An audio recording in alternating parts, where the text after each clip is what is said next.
Hello, hello, hello. I am so excited today. We are having an amazing conversation. We are talking about the illusion of separation with Andrae D. Smith Jr. today. For those of you that are new to me, my name is Kat Kim. I am a spiritual mentor and confidence coach. I am founder of the School of Divine Confidence. And I work with rising women leaders, spiritual seekers, and change makers such as yourself who are ready to step into the best version of themselves and truly make a difference. So if you are a white American and you want to be able to talk about racism without being triggered, and you don't want to feel judged or blamed, this is going to be the perfect conversation for you. So I want to introduce my good friend Andrae. He is the author of Facing Racism, The Guide to Overcoming Unconscious Bias and Hidden Prejudice. He's a certified meditation guide, a member of the Natural Healer Society, and he is super passionate about helping others and readers overcome real-world challenges by sharing advice from a holistic spiritual perspective, but in a way that feels practical and relatable. And that is why I have Andrae on our conversation today, because I have read his book, you guys, Facing Racism. Can you see it? Okay, I have it on my Kindle. And I read a lot of books on anti-racism, and I have to say, this book probably is the most simple yet powerful book that I have read, and it just drives home to the point of on such a very complex issue. And this is why I'm so excited to have Andrae on. So Andrae, tell us how this came about. Oh goodness. So first off, thank you for having me on. I really, really appreciate it, having a space to talk about this. You are such a huge inspiration for me, Kat. Really and truly, I think your message and your confidence, being friends with you, kind of helped to create this book. Oh this my book, God. I mean it wholeheartedly. This book really is a gift both to me, but also to the world from God, in the sense that I did not set out this year planning on writing this book. When I decided I want to get back into writing for myself, I was ideally thinking about getting back into the fiction space.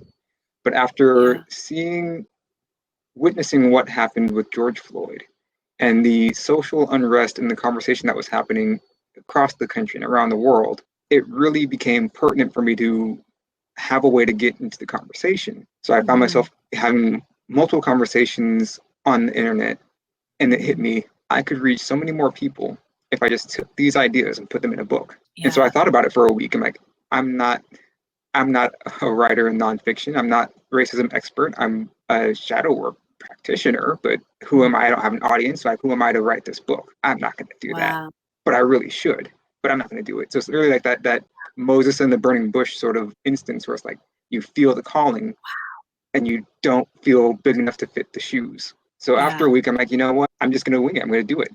I'm going to sit down. And so at the time, I was working for a company that specializes in helping leaders and change makers, people who want to make a difference with a book, to actually create their books and get them written and edited and published over the course of a few months. So I'm like, I help people do this every single day. So I sat down after I decided to, and in about the span of a week, I did no research. I did no outside looking. I said, I'm going to sit here and I'm going to channel as much of this as possible. I'm get into the zone. I'm going to pray. I'm going to meditate and write whatever comes out. From the span of Saturday to the following Monday, those 7 to 8 days, I sat down every afternoon after work, wrote and wrote and wrote. And once it was done, I was like, okay, I've got to get this out there now.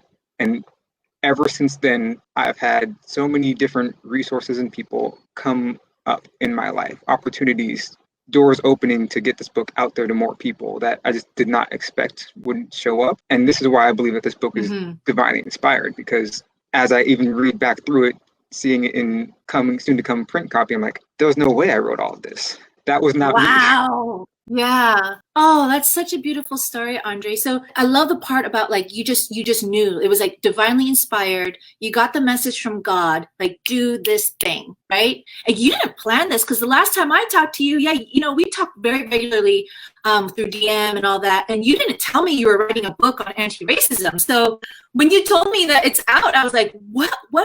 How did this happen? So I didn't know this part about it being divinely inspired by God. That is so exciting.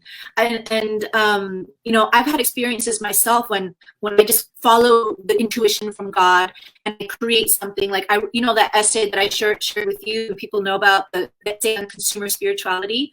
I didn't plan on writing that. And now when I go back and read it, I'm like, wow, where did that come from? I can't write like that again. I have that fear. So this really speaks to the power of spirit. And when we say yes to it, it truly, God guides us in every step of the way. And there's a flow to it. That's what I'm hearing from you. There's a beautiful flow to how this came about and how it just came out of your fingertips, literally. And now you're getting all these opportunities and people are approaching you about your book. That's amazing. It really is. Like you said, it just really is a true testament to the way that God works. I remember I was on your master class just a couple of weeks ago, and I believe at some point it came up, spirit works in flow. There is a flow to how spirit moves and creates and manifests. And I really believe that when you open yourself up to that channel, you can be of greater service all the time. You'll be surprised at how much you can actually do. Yeah, because it's not you doing it, right? It's spirit doing it. It's limitless. Absolutely limitless. I love having these conversations. I didn't realize that you and I would be talking about God in our interview. But of course we are, because that's, you and I have been so connected since like the minute that you I don't know if you approached me in my DMs or what happened, but you've just been such a special person in my life. There's like a real connection, I think. We're like soul brothers, soul siblings, I say all the time. Absolutely. Yeah. So, okay, I want to talk about some of the stuff in your book because I do a lot of anti-racism studies and I read a lot on it, but there's certain things that you've mentioned that I thought I wanted to bring to the surface. And the overarching conversation I want to have today is around, like, as a white American, how can you be involved in anti-racism? And this is not so much about being active, like that's a given.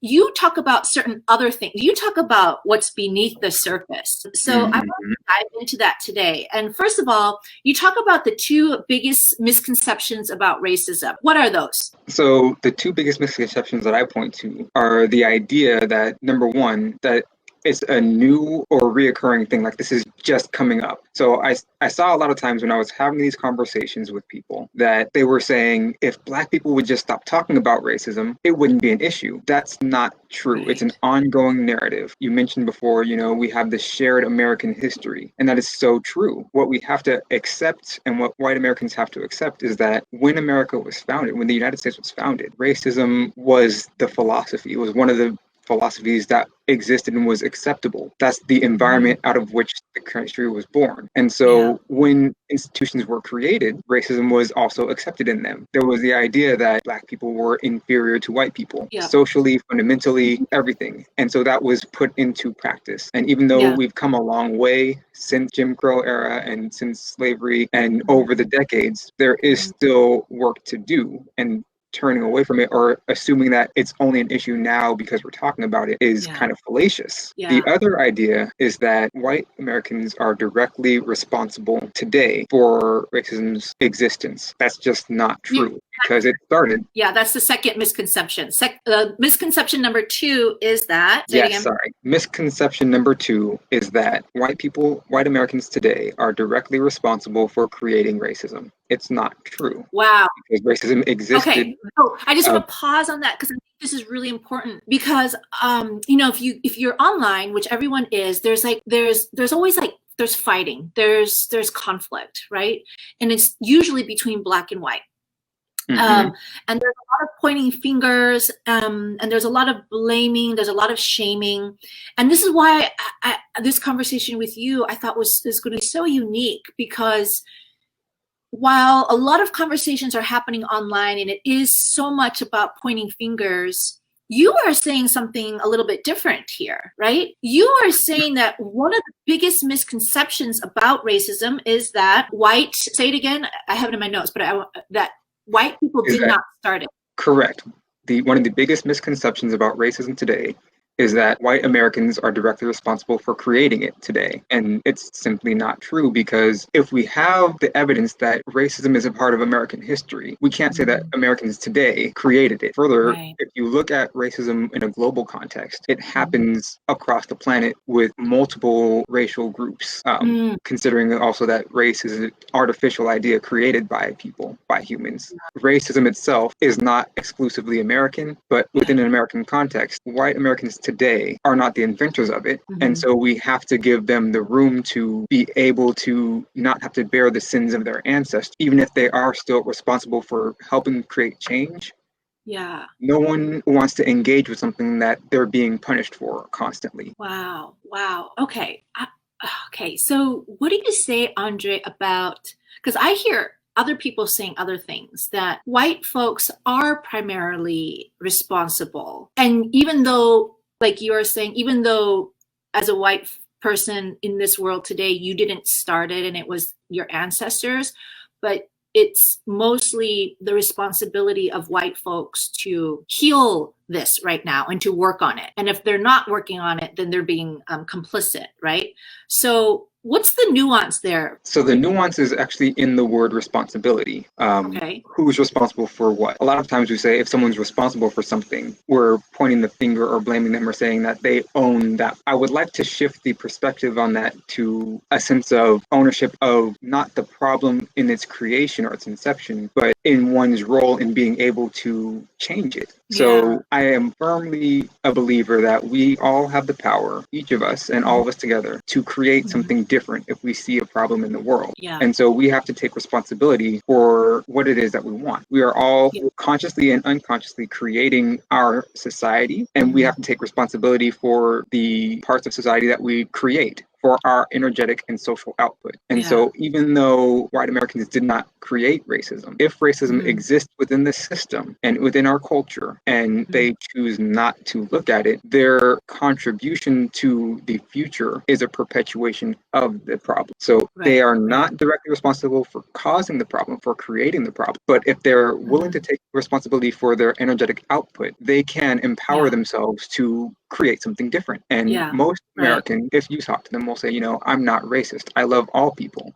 I believe in equality for all people. Okay, I will meet you there. You love all people. You're not racist. How can we align your actions more with your belief? Because your actions are what's going to create more of the problem or something new. And that's where responsibility becomes the turning point. Yeah. And you say, you talk about in your book something really important here that I hadn't really thought of, is that when you're feeling guilt about something, that's where it becomes actually really difficult to take these actions and to align your thoughts with so everything we talked about until this point is like, that's ideal, that everyone gets on board and we're all taking action towards creating a world that works for everyone. But talk to us about the guilt piece of this and why it's so important for white Americans to really, what is it about guilt? Like, why is it important for white Americans to overcome and heal the guilt around racism? Okay, I love this question. So you have a child and you know that you've told them not to take any cookies out of the cookie jar. You also know the cookies are missing and they're the only ones who would do it. You ask them and you're really angry about it and they can see that and they can sense it. Do you expect them to tell the truth? You can't. They're going to say no because they're afraid of being in trouble, of that repercussion. And so it's the same sort of mindset. If you make someone feel guilty for something, the default setting in our minds is to turn away from it. It has to do with our core beliefs about ourselves, with the ego mind protective nature to preserve itself. And so if we want white Americans to look at racism in context of today's world and to be able to have effective conversations and create change, the first thing we have to do is be able to turn off that trigger, because that's what's going to make them want to run away and avoid it every time. Yeah. Wow. So important. So, And so true. Like when we're feeling guilty about something, it stops us. It doesn't matter what the guilt is around about, but if we're feeling guilt around anything, and especially if it's unconscious hidden guilt, right? That actually prevents us, stops us from taking action and being aligned with what we really want. So what is your method? So most people, again, I kind of want to make this comparison of like what I hear so much out in the anti-racism work is that like you got to take action, you got to take action, you got to take action, do something, right? Which is obvious, which is very, very important. But what would you say around like how do you work through this guilt? Like, what is it that you do? So, in all honesty, the first thing you have to do is really start to acknowledge that it's there. You have to actually acknowledge that something is there that you can't see all the time. Yeah. So, in my book, I talk about psychologist Carl Jung's theory of the shadow self. And basically, what he posits is that each of us has aspects of ourselves that we don't recognize, that we don't see, that are so repulsive to us that our ego minds hide them deep within our subconscious. And anything that then becomes associated with those things are hidden there as well. And so you have to be first willing to accept that you have aspects of yourself that you aren't familiar with. Then we can start to look at that. And the way you do that is by tracing back to find it. So what I outline in my book is a method of tracing back from your actions to the thoughts that created it. So if you assume in a thought experiment that there is a thought there that exists that may be prejudiced or racist or biased in some sense, you can find evidence of it in your behavior. So if you look at your behavior, you can then backtrace it to its original thought. So for example, like for myself even, living in San Bernardino, it's not a very safe place by any means. Going to the grocery store on a certain part of town, if I walk past someone with a certain look, say their hair is a little less kept, they're walking around in tank tops and baggy pants and have a real angry kind of look at them, like my first thought is that they might be dangerous. And my behavior around that is both consciously and subconsciously to become more vigilant, to keep a closer eye on them. I don't turn my back on them because I don't know what could happen at any point in time. The thought is that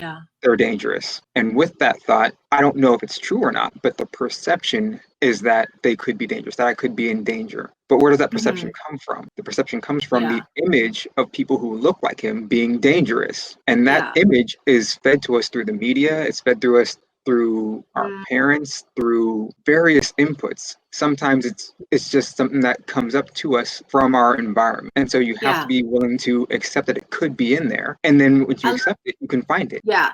I love, there's something you wrote in your book that I really loved. And you said that prejudice really etymologically, the etymology of the word prejudice is to prejudge. I love that. I've never heard of that, but I think that's a really good way to use that word and to really understand, because I think the issue is when white folks or even non-blacks, because racism exists with the Asian communities as well, and I can attest to that. When we hear that we are racist or that we're being prejudiced, we don't like to be called out like that. It triggers something within us. And typically when we're triggered, it's exactly what you're saying, is that it's triggering a shadow part of us right now, something that we don't want to acknowledge yet. But when we can simply admit and come to the terms that, yes, I am prejudging right now. And the fact that you are prejudging is not your fault. You have been conditioned for years, for decades, and collectively we've been conditioned for centuries to look at Black and brown folks as a certain way. We have actually been trained,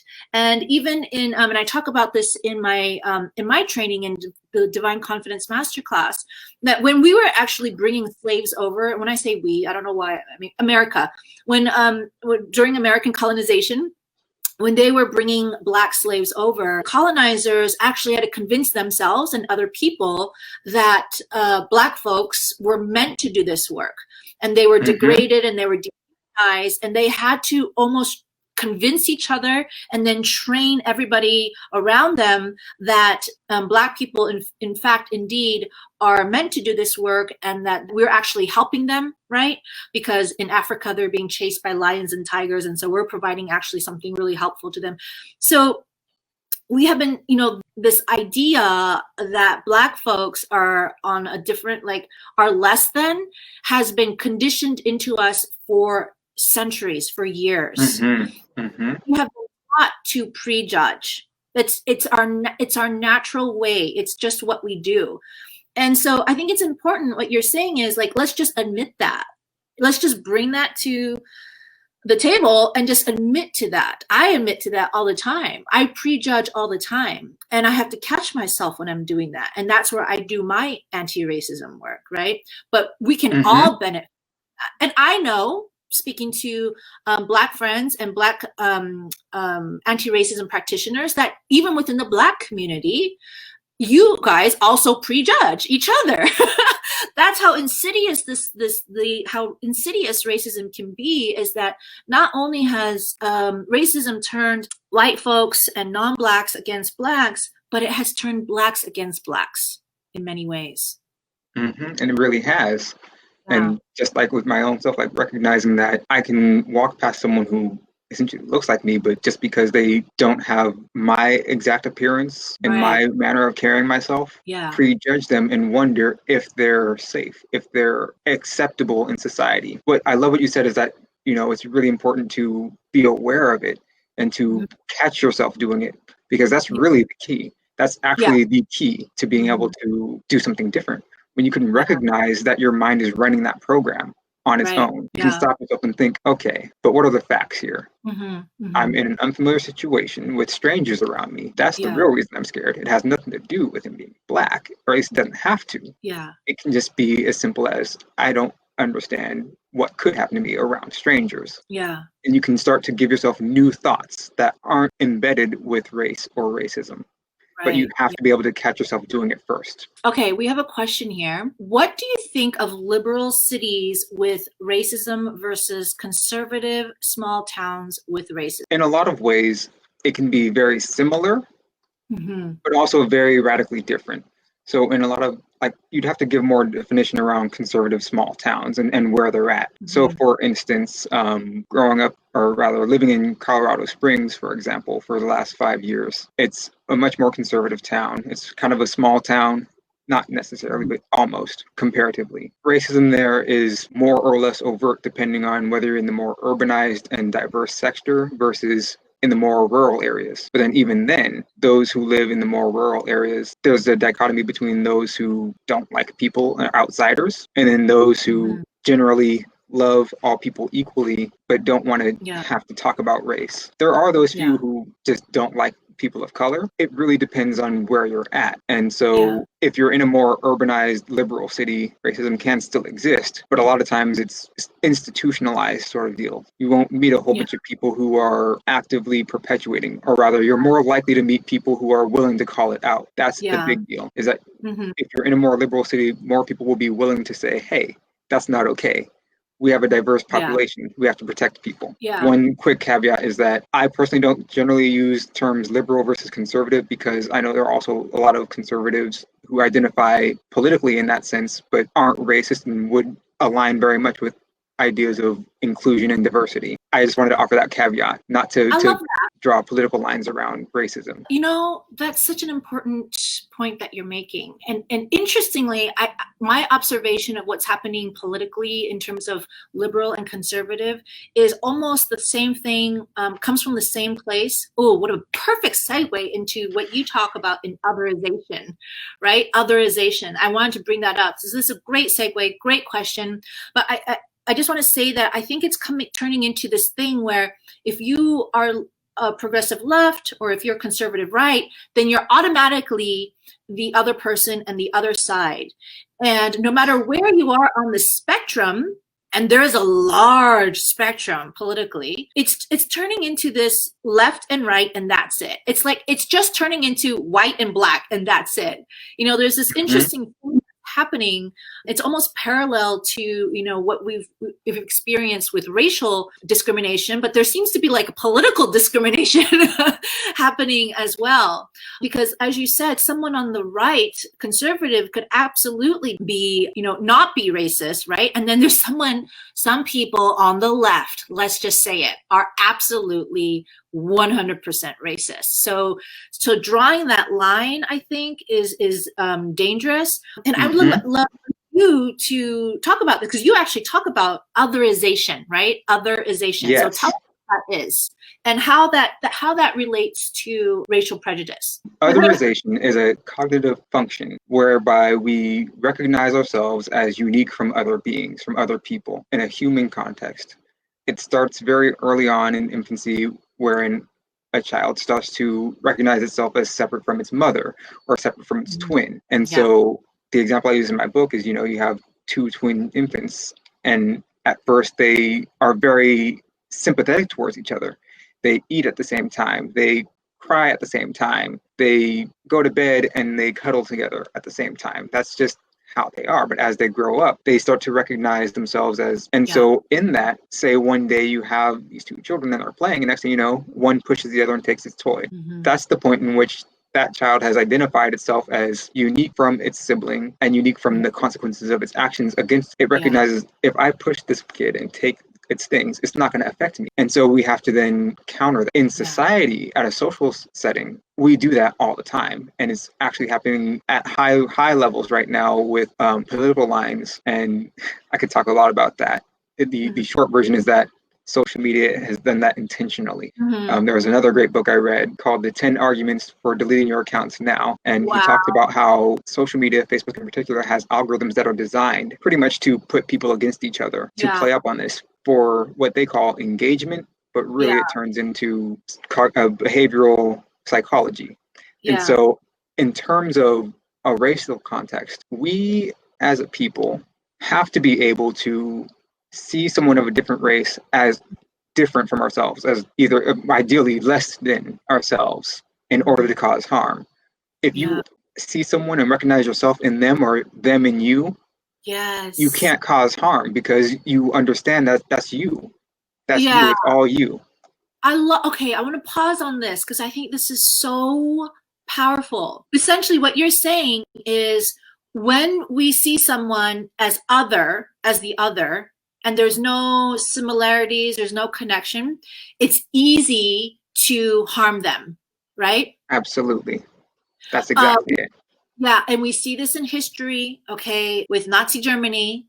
I mean, what a way to really take a group of people and say that they are nothing like us, and therefore we can essentially kill them off, is what happened. And I think this is a really important thing to consider, is that, when you think about all the crime out there, and I know a lot of people, their hearts ache, and they, you turn on the news and it's just like, it's horrible and it's heartbreaking. And we're like, how can people do that? How is it even possible?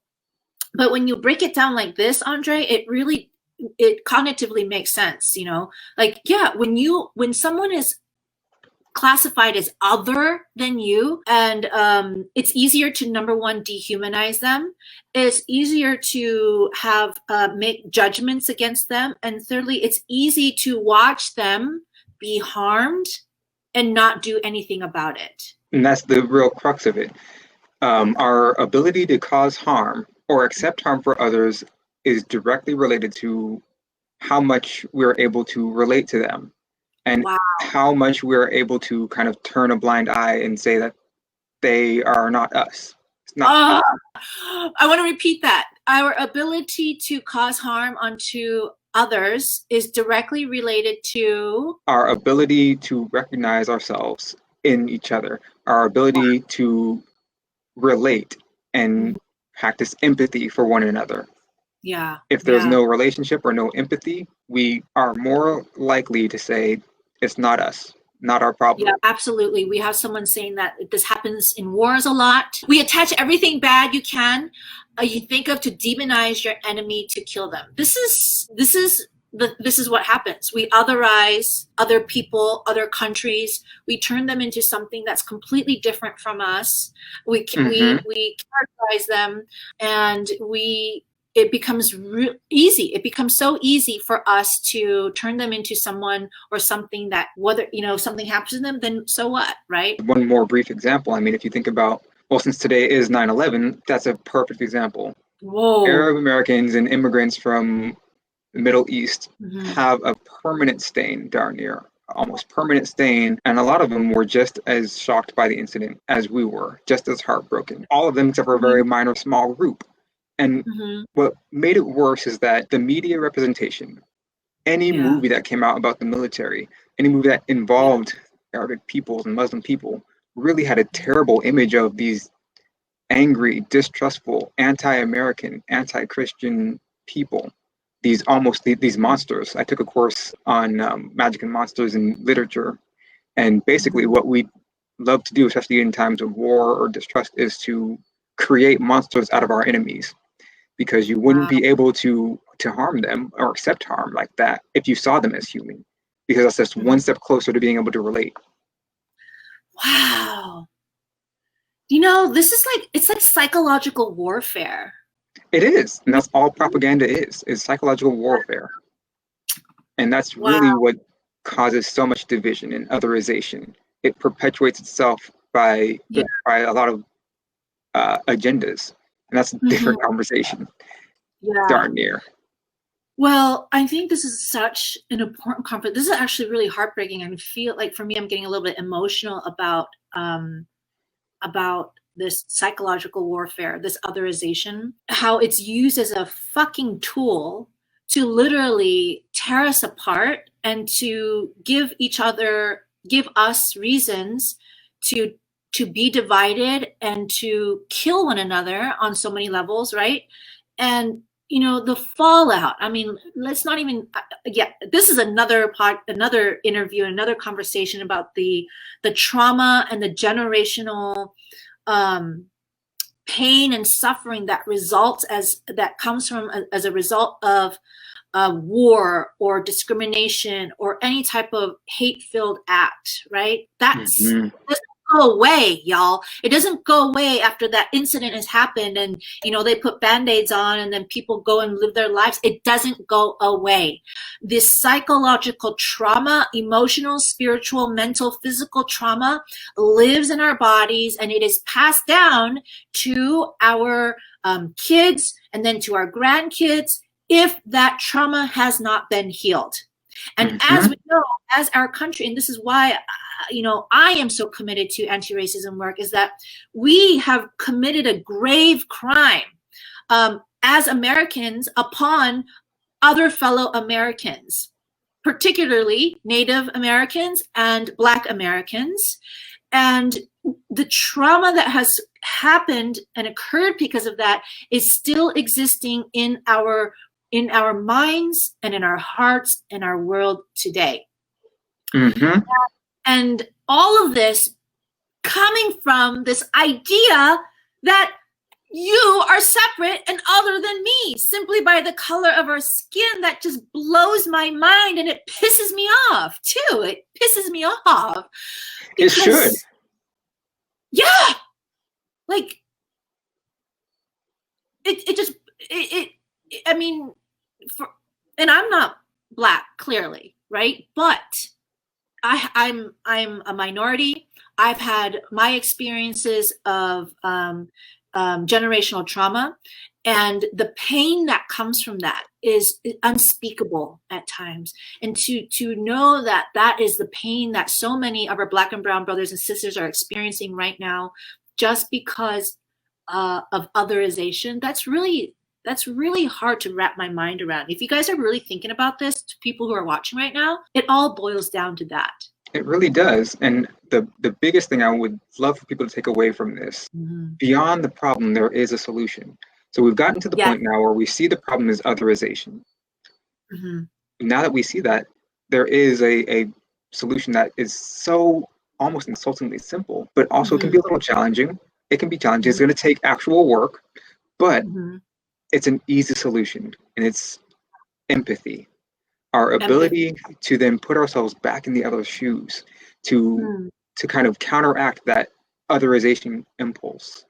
The example I use in my book, at least one of the examples, is recognizing that, say, a homeless person on the corner has the same basic needs. There's a very conscious and subconscious and very present pattern to turn a blind eye. I don't have any change today. I don't want to look at them because I'm going to feel guilty because I don't have anything for them. I don't want to give to them. If I give to them, I'm enabling. But if you were to put yourselves in their shoes, you would almost hope that someone would be willing to give you that last 50 cents they have sitting in their car, because That's good. they just need to eat. They just need to get the, they need to be able to have somewhere to wash up. Like, if you think about it, no one would, or very few people would choose that life. It's difficult. You're out exposed to the heat in California or the snow in, say, New York or Colorado. No one looks at you as a person anymore. You're the drudge of society. If you can recognize that you wouldn't want that for yourself, and be able to realize that you and that person have the same basic needs, the same desires, the same goals, you can start to say, you know, let me not be so mean in my thinking. I know I don't have 25 cents today, but next time I come around, maybe I'll have a little bit. Next time I see this person going through something, I don't believe it's always there, but let me just at least listen to them and hear what's going on. Because if it is that bad, why would I accept that for anyone? That's not okay. Wow.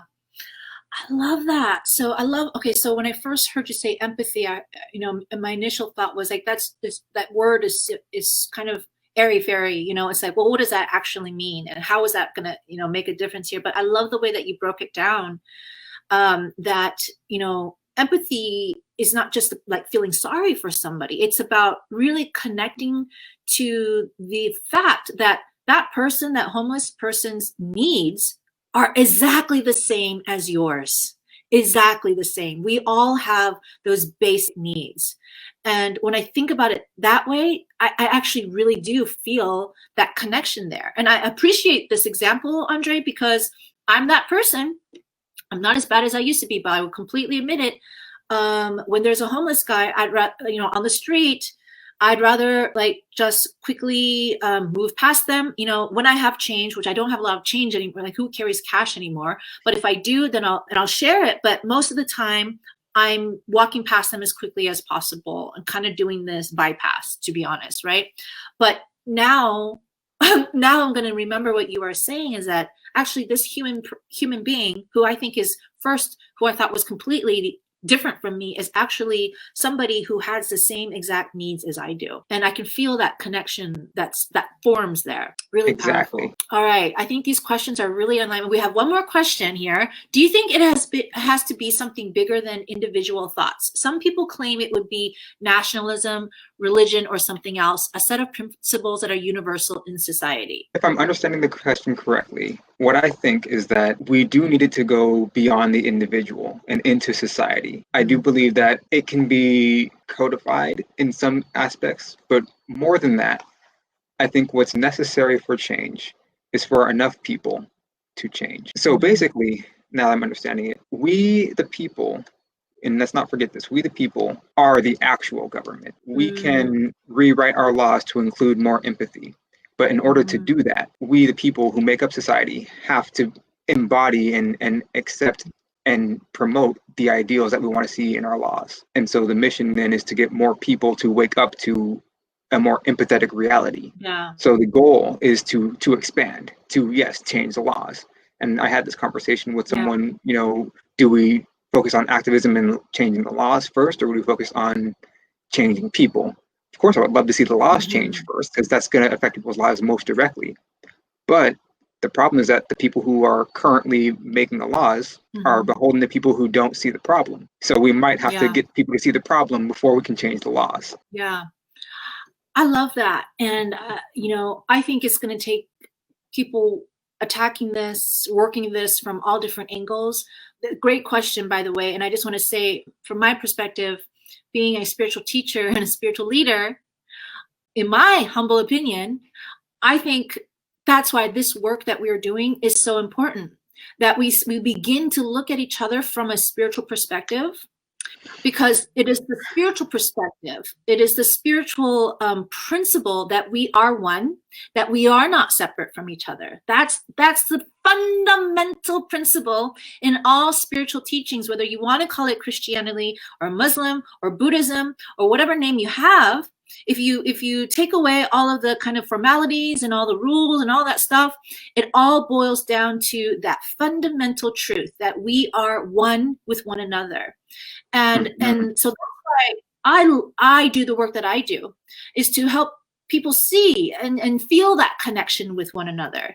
And for me, that's where it starts. That's what people like myself and so many others who are on the spiritual path, people who are watching today.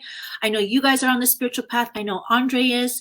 It's going to require people like us reminding one another that we are not other, we are not separate from each other, but that we're one. I think that's one piece of it. And then, of course, there's going to be people, we need people working in legislation. We need people on the ground. We need people in the White House. You know what I mean? We need people in schools. We need people in government. We need people all over working through this from different points, different perspectives, but coming from that one place, that one truth, that we are truly, truly one with one another. Absolutely. I couldn't agree more, or I've said it better. I love it. That's A1. I love it. Yeah.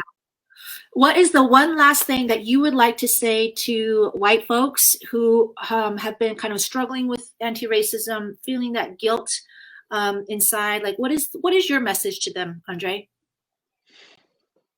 My message to you guys is that racism is a collective problem, that we all own parts of it. And if we can do our individual parts, we can make the small changes. I firmly believe that we can all create great change if we dare to believe that small changes can make a big difference. And that's really where we have to start, is being able to make the small steps to be able to look inside and say, okay, I know consciously I'm not racist or prejudiced, but maybe my actions or thoughts are not in fully alignment with that. Let me do what I can within myself to be the person that I see myself as all the time.